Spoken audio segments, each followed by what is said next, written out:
Bonjour et bienvenue. Aujourd'hui, on se penche sur une série de transcriptions, celle de la chaîne YouTube Majid Oukacha, Oui, un auteur qui se dit ex-musulman et qui critique l'islam de manière assez directe. c'est ça. L'idée ici, c'est vraiment de voir quels sont ses arguments principaux, les thèmes qui reviennent, sans juger, mais pour comprendre sa perspective. Exactement. Analyser les sources. Alors, souvent, il commence par son histoire perso, non? Comment le doute s'installe. Oui, tout à fait. Il raconte un peu son adolescence, les premières questions qui lui viennent sur certains aspects de sa foi, des choses qu'il trouvait déjà problématiques. Et comment ce sens critique il s'est développé ensuite? Il décrit ça comme un parcours assez compliqué en fait. Il parle d'un conditionnement reçu depuis l'enfance qui rend difficile de questionner, Mhm. surtout quand on se retrouve face au texte fondateur avec des questions précises, quoi. Justement, les textes. Une grosse partie de son argumentaire, d'après ce qu'on a vu, c'est l'analyse du Coran. Qu'est-ce qu'il y ponde comme problème? Alors, il a plusieurs choses. D'abord, ce qu'il voit comme des erreurs, ou en tout cas des anachronismes scientifiques, Hein? Ah oui, comme quoi, par exemple.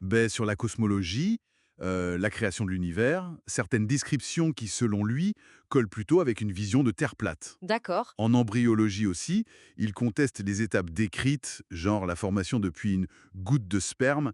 Il trouve ça en décalage avec ce qu'on sait aujourd'hui. Ok. Et il y a d'autres domaines scientifiques. Oui, il mentionne aussi des points de biologie, le comportement animal, des choses qu'il juge pas factuelles, en gros. Et cette analyse du texte, ça va plus loin que les aspects scientifiques, hein. Ça touche à l'origine même du Coran. Complètement.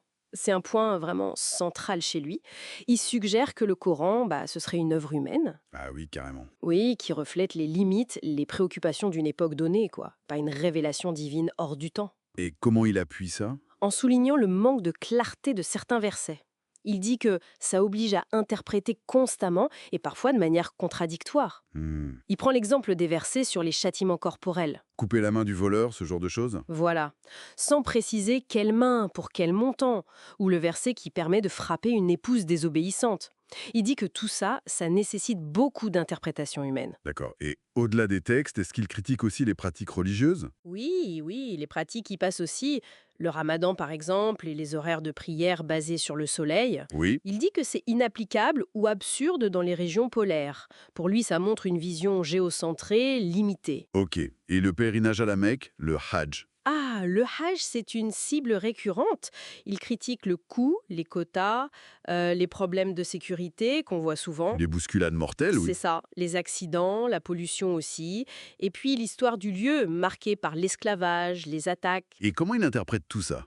Pour lui, c'est un peu comme des signes qu'il n'y a pas de protection divine spéciale ou que le lieu n'est pas si sacré que ça en fait. Donc l'analyse dépasse la théologie pure, ça touche aussi au sociétal, y compris en France. Tout à fait. Il s'attaque à des arguments qu'on entend dans le débat public ici. Par exemple? Par exemple, présenter le voile comme un simple choix individuel. Lui, il y voit plutôt une obligation religieuse. D'accord. Il critique aussi l'utilisation du terme islamophobie, qui selon lui sert à bloquer la critique de l'islam en tant qu'idéologie. Mhm. Et il rejette les comparaisons historiques qui tentent de relativiser certains aspects. Il trouve ça fallacieux. Et il parle aussi de solutions plus radicales. Oui, il évalue certaines idées pour désislamiser la France, mais en général, il les juge irréalistes ou pas souhaitables. Comment on pourrait décrire sa méthode alors? Qu'est-ce qui ressort de son approche dans les sources qu'on a vues? Alors, sa méthode, on dirait que c'est vraiment la confrontation directe et répétée avec les textes.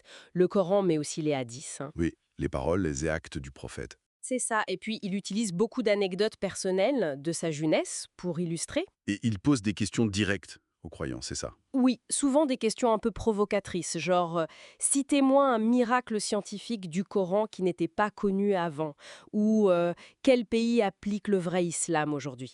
D'accord. Et il insiste énormément sur ce qu'il appelle le conditionnement psychologique, la difficulté de critiquer de l'intérieur, la peur des conséquences sociales, ou même la peur de l'enfer, quoi. Oui, la peur du jugement dernier pour les mécréants ou les apostats. Exactement.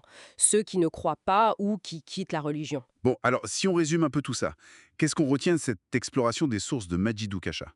L'essentiel, c'est une remise en cause assez radicale de l'islam. Sur sa cohérence interne, son origine divine supposée, sa pertinence aujourd'hui? C'est ça, le tout basé sur une lecture qu'il veut critique des textes et une observation des pratiques. Une bonne synthèse, oui. Et au fond, ces sources, elles posent des questions plus larges, hein, sur l'interprétation des textes sacrés, le rapport entre foi et raison. Et la place de la critique, qu'elle vienne de l'intérieur ou de l'extérieur, dans une tradition religieuse. Comment c'est reçu, débattu? Surtout dans notre espace public, oui. Et pour finir, peut-être une pensée qui émerge un peu de tout ça, une question que ces sources semblent poser en filigrane. Oui. Si une croyance, un texte, a besoin d'arguments externes, très complexes, d'interprétations un peu tirées par les cheveux, ou de relativisation constante pour tenir face à la critique, plutôt que de convaincre par sa propre clarté ou sa cohérence. Mhm. Voilà, qu'est-ce que ça nous dit sur la nature de cette croyance elle-même?